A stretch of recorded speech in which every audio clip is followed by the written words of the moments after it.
Je m'appelle Rojon Xavier. Ça fait 20 ans que je suis saunier. J'ai un marais à Luzeronde sur l'île de Noirmoutier. Ma première profession a été boulanger-pâtissier. Je suis arrivé sur l'île, on m'a proposé un marais et je me suis dit que c'était pas mal. Et j'ai commencé comme ça, avec au départ un marais de 40 œillets, et puis après j'ai eu le 72 qui m'occupe à plein temps.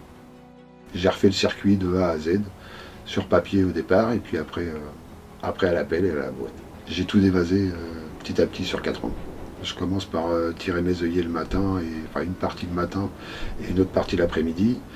Et je tire en général entre 30 et 36 œillets par jour. Après, c'est fleur de sel, mettre de la fleur de sel le matin à sécher.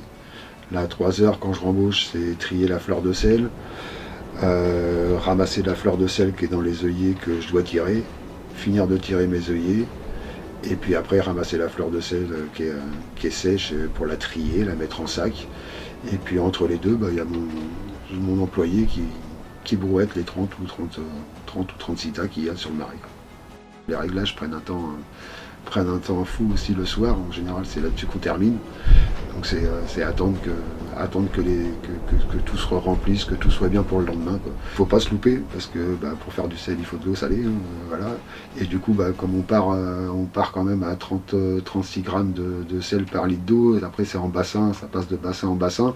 Donc il faut qu'il y ait de l'eau, mais pas trop non plus pour que ça puisse évaporer. Et puis après dans l'épaisse amétante, c'est pareil, il faut de l'eau, mais pas trop non plus. Et puis dans les œillets, ça dépend du climat, quoi.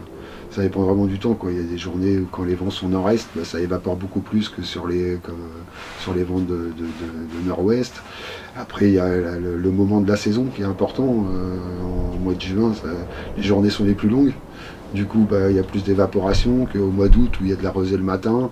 C'est plus compliqué, donc les réglages sont très importants et du coup, il faut y passer du temps pour que ce soit bien fait et optimiser la récolte au maximum.